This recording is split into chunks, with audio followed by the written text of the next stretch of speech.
Saturday, we're vlogging, we're hiking. It's a glorious day.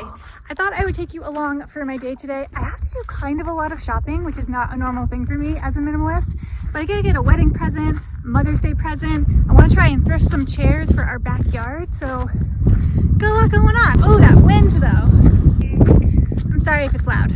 But we are starting our day with a hike. I'm in a secret spot. It's high season here in the desert and the national park is crazy in Joshua Tree. So I like to come out here to my little secret spot. I'm not telling where it is. It's like 8 a.m. I wanted to hike super early because it's gonna be in the 90s today. It's gonna be way too hot to hike later. So start my day with a little hike.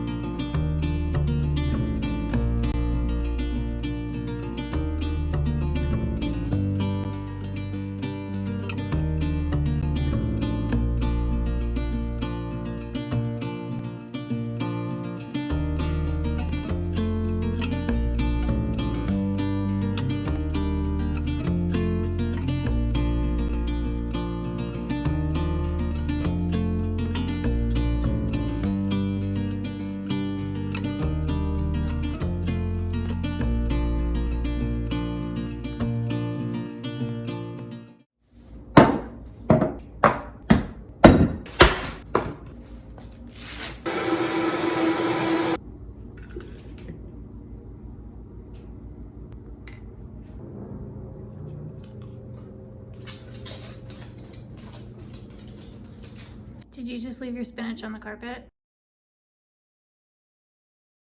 Do you want an actual dog treat? Sit. There you go.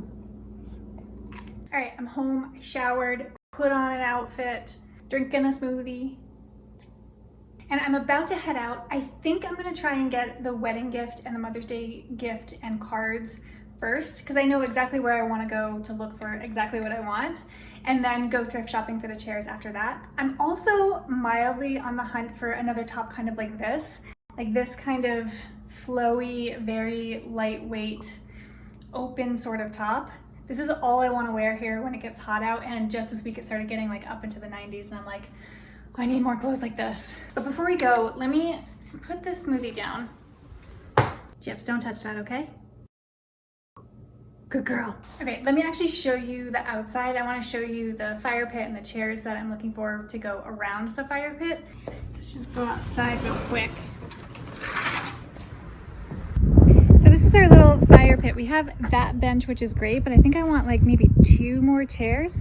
Actually, now that I'm looking at maybe 3 more chairs to go around that. I don't know. I think we're getting into the time where we're going to start like having people over and making this actually a functional space. So we need more seating than just seating enough for me and Murphy. So that's what I hope to find today. Just a couple chairs. They don't have to be anything fancy because they're just going to stay out here all the time. So that's what I'm on the hunt for today. Hey, Chips. Oh, I can give you a living room update too while we're here. So for the longest time, since we moved in here a year and a half ago, we just had a couch in here.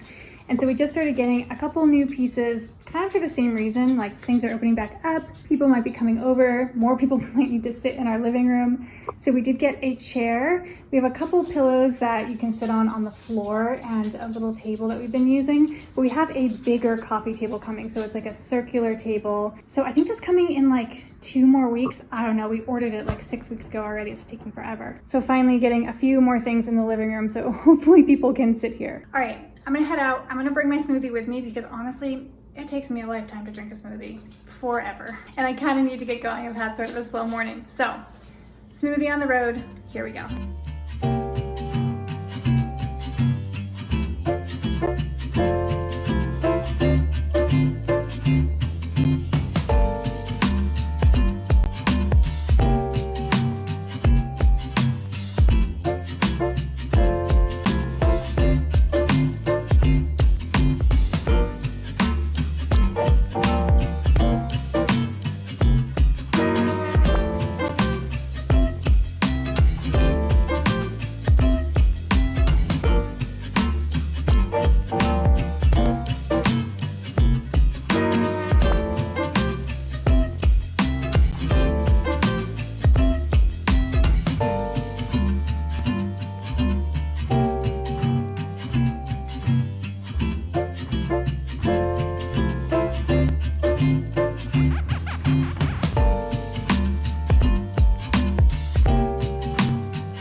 goodness, this hair. My ponytail situation is tenuous at best, and it is so windy out, so all my hair just keeps getting blown out of my ponytail. It's just a disaster. Which, by the way, next week will be 1 year since I shaved my head, and I'm gonna get my first haircut, and I'm gonna vlog the whole thing. I think I might have told you guys that already, maybe a few videos ago, but it's happening next week. So make sure you subscribe, turn on notifications so you don't miss me getting my very first haircut in 1 whole year. So I've had moderate success with the shopping so far today. I think I'll just show you everything once I get home, but I'm about to go into the thrift store. This honestly is not the best thrift store we have. There's a couple others that are way better than this, but every time I go in here, they have a huge section of chairs. There's always tons of chairs in here. So hoping we have some success here. Let's go.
Somehow it's 4:45. I do not know where the day went. So I want to take Gypsy out for a walk. She's been home alone most of the day, poor girl. Oh, but before I do that, I want to do a couple things in the kitchen. So I need to take care of my little sprout babies here. This is red clover that I'm sprouting. Oh, they made a lot of progress today. I don't know if you guys can see that. Those little itty bitty sprouts. So I need to water those, and then I also need to take care of the compost. I'm gonna do that stuff real quick, and then Gypsy and I will go walk. So the sprouts are actually super easy to take care of. All I do twice a day is pour a little filtered water in here. Give it a little shake around. Oh, I guess I'm sticking on the side there. I'm gonna get those down in there. Get in there, get your water. And then just pour that water out. And then I put them back on an angle so they dry out. And then for the compost, we usually just gather our kitchen scraps in here for a couple days. And I'll take you outside and show you our really low-tech compost solution. So I thought about getting like a fancy tumbler or something, but then I couldn't find exactly what I wanted, and it was taking me forever to decide how to do this. So finally, I just got a cardboard box and put some boards on top of it. And I just keep everything in here. So I'll add the new stuff. And then because we're in the desert, we actually have to water the compost. So I'm just gonna fill this bucket with water and dump it out.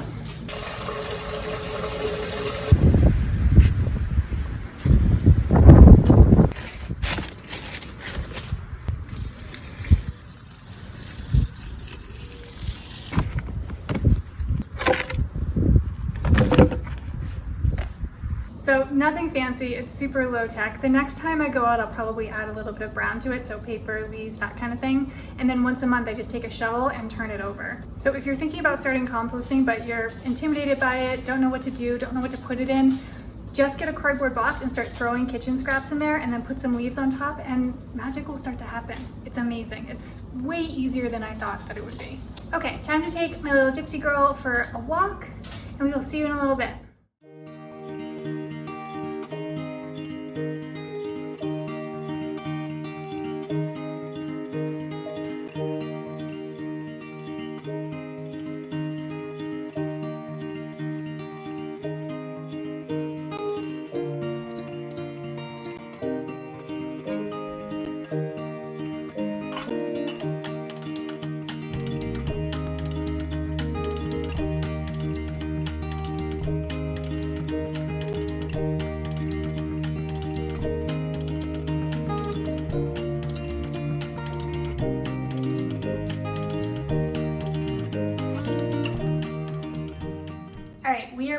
It's like 6 o'clock.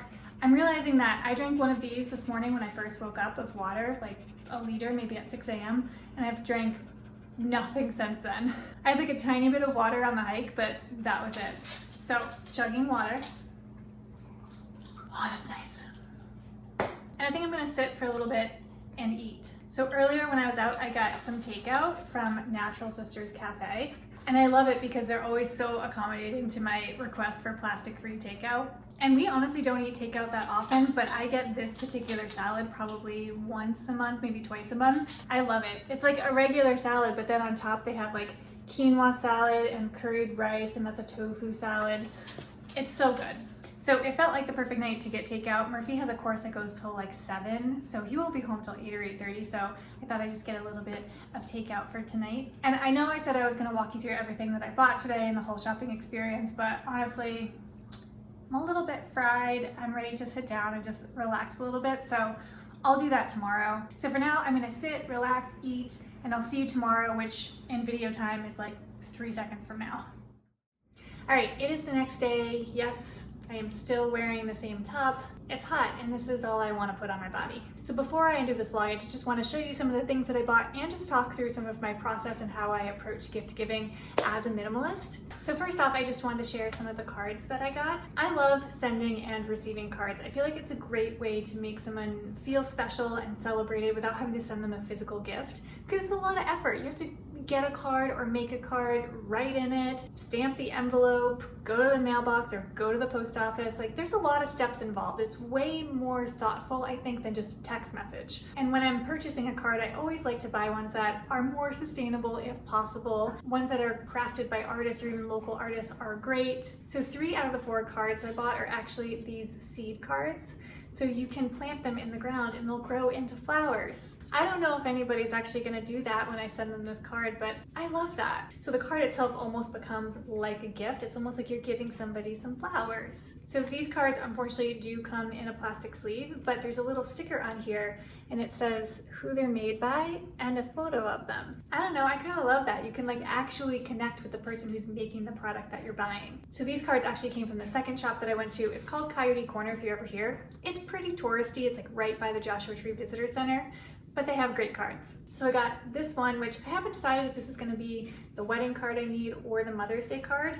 I kind of like it for both, but haven't decided yet. And then this is the other one. This is just black and white, but it's the same thing. It's a seed card and you can plant it. And this will either be, again, maybe the wedding one or maybe the Mother's Day one. I don't know yet.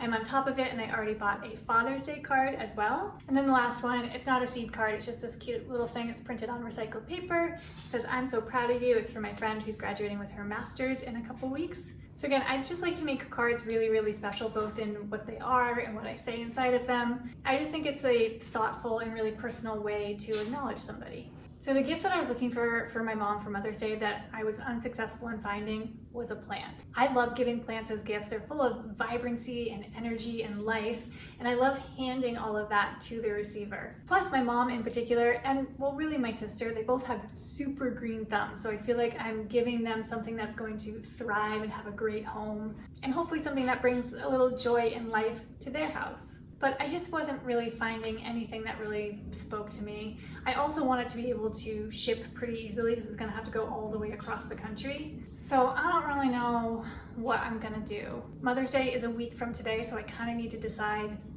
like 3 days ago what I'm gonna do. The other thing I like to do is give something consumable, especially like food that you make, something again that you like put your love and energy into, and that can be transferred to the receiver of the gift. So maybe something like that, I don't know. Now that I'm thinking of this, my mom watches my videos every week. Hi Mom, I hope I didn't just spoil that for you. So the other gift that I really like to give as a minimalist is something local to the place that I live. I feel like it's a great way to connect to the person that you're giving the gift to and almost like connect your two homes, right? Like where I live and something local and special to this area and having that be inside their home. Especially out here in Joshua Tree, a lot of local artists are inspired by the landscape around here, so there's a lot of beautiful art to give and appreciate. I just think it's a great way to connect and share with loved ones who are not nearby. So on that note, as a wedding present, I bought this. So this is a jar made by a local artist here. I was really drawn to it because these colors in particular are colors that I saw all over the bride's house when I was there. If you look on the inside is actually really beautiful too. The entire thing is glazed. Pottery is something that is very Joshua Tree. There's lots of ceramics out here. And there's something that just feels very like desert sky and desert sand with these colors. And here, I'll show the sunscreen too. This is the artist, and how charming is this little handmade card that they have. It literally just looks like they took a Sharpie and wrote on it. So I'm excited to give this gift. I hope that they love it. I hope that it becomes a little part of their home, so they have a little bit of Joshua Tree and a little bit of us there with them in their home. So that to me feels like my most successful purchase of the day. And then last are the chairs. I did buy those chairs from the thrift store. And this was a situation where I was really just looking for something functional, really just a place for people to sit down. I feel like there are places in my home where I'm very particular about the decor and the furniture, and places where I'm like, this just needs to function. Honestly, outside in the yard, it just needs to function. So while the style is not necessarily something I would gravitate towards normally, I like that it's a functional chair you can put your butt in. But I got them outside and I was like, this color will not do. It just didn't really blend in with the desert landscape. It really stuck out. So I decided to paint them. And I'll be honest, the paint color looked nothing like I thought it was going to look. I thought I was getting like a sandy brown, and what turned out was like a greenish brownish. It kind of has gray undertones to it. It's really not what I wanted. But honestly, it's fine. It kind of vibes with the fence out there. It's not the worst thing that's ever happened. But I gotta say, the intersection of thrift shopping and minimalism is really difficult for me. The sustainable part of me loves thrift shopping. The idea that something is getting reused and it's getting a new life, I love that. But as a minimalist, I like to purchase quality items that are exactly what I'm looking for and that are thoughtfully and intentionally considered. So for the chairs, for instance, the sustainability part of me won out. I decided to go with secondhand chairs that are not exactly my style and paint them a paint color that was like a little bit of a fail. So there's still intentionality in that, but the intention is more around sustainability than it is minimalism. And the same thing where I was doing some thrifting for clothing. When I was in the secondhand store and I pulled out those mustard yellow, fantastic pants, those sang to my heart. Those were beautiful. I was like, I love these so much. They were high-waisted with a bow and a wide leg, and I was like, love these. But the minimalist in me was like, A, is that gonna go with anything that you have? Probably not. And B, give yourself some time to consider this purchase. But the thing about thrift shopping is you don't always have time to consider that choice, right? There's one pair of those and they might already be gone. And I don't have any like advice or resolution around this. I'm just really kind of sharing with you all that this is a struggle of mine. I like to thrift shop, but I also like to be mindful and slow with my purchases, and those things just don't jive all the time, and sometimes I just have to make concessions to either the sustainable part of me or the minimalist part of me. All right, well that's it for this week's vlog. Thanks for coming along with me on my exciting day of shopping. If you haven't already, please subscribe down below. I put out new videos every Tuesday, and I will see you next week for my haircut. Bye everyone. Gypsy's chasing a fly. Did you just eat that fly? So I think I'm trying to... Blah. I think I just heard a rattlesnake. So I thought it was the, whoa. False alarm, lizard. Someone's just looking at me vlogging in my car and laughing at me. Oh, what lives in there?